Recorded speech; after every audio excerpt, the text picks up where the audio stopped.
Halo guys, kembali lagi dengan saya Lucius Teman Nama. Di sini saya akan membahas mengenai metode penebangan bawah tanah, yaitu long while mining method dan continuous mining method. Mari kita masuk ke dalam pembahasannya. Long while mining method merupakan metode tambang batu bara bawah tanah. Total batu bara yang diambil bisa mencapai 80% dari total sumber daya yang ada.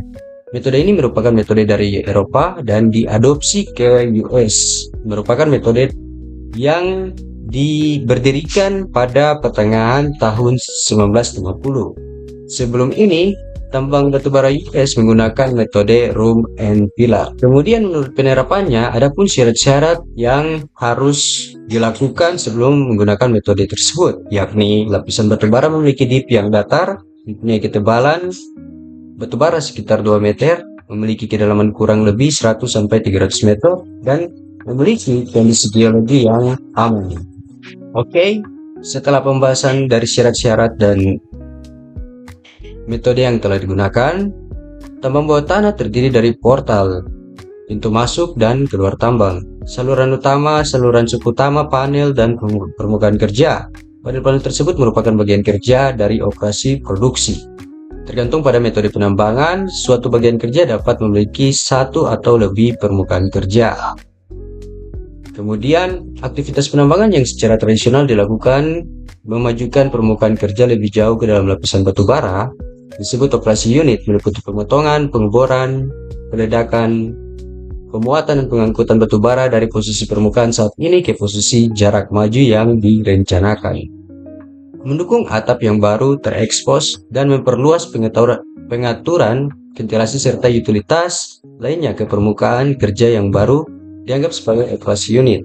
Operasi tambahan berkaitan dengan aktivitas yang mendukung operasi unit, meliputi pengangkutan batu bara dari panel keluar tambang, mengangkut penambangan, dan persediaan masuk dan keluar tambang, menjaga stabilitas struktural bukan tambang, saluran utama, dan saluran bawah tambang. Memelihara sistem ventilasi utama untuk menyediakan udara segar dan mencairkan serta membuang gas, debu, dan agen berbahaya lainnya di atmosfer tambang, serta memastikan sistem penanganan air dan tenaga listrik berada dalam kondisi operasional yang baik setiap saat. Oke, next, dua metode penambangan bawah tanah utama disebut sebagai metode ruang dan pilar dan metode longwall yang tadi sudah saya jelaskan. Dalam kedua metode ini, lapisan batu bara dikembangkan dengan cara membuat lubang masuk dan potongan melintang untuk membentuk blok dan pilar batu bara dengan metode ruang dan pilar. Di masa lalu, mesin terpisah digunakan untuk memotong, mengebor, meledakan, dan memuat batu bara. Dan metode ini disebut penambangan ruang dan pilar konvensional. Saat ini, dalam penambangan ruang dan pilar, sebuah mesin tambang kontinu secara mekanis memotong dan membuat batu bara ke atas kendaraan pengangkut permukaan yang biasanya berupa mobil antarjemput. Dalam penambangan longwall, mesin pemotong longwall melakukan pekerjaan yang sama, yaitu memotong dan membuat batu bara ke atas konveyor permukaan yang ditumpanginya.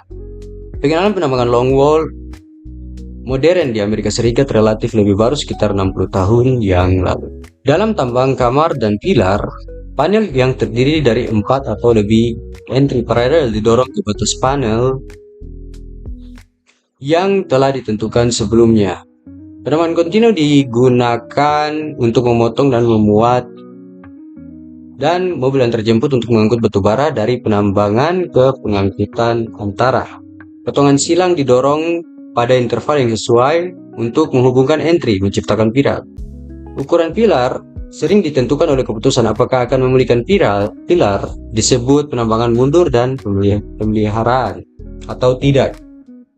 Jika rencana penambangan tidak untuk memulihkan pilar, maka ukuran pilar lebih sering ditentukan oleh stabilitas dan pertimbangan keselamatan lainnya, sehingga dapat meningkatkan pemulihan batu bara selama pengembangan pilar itu sendiri.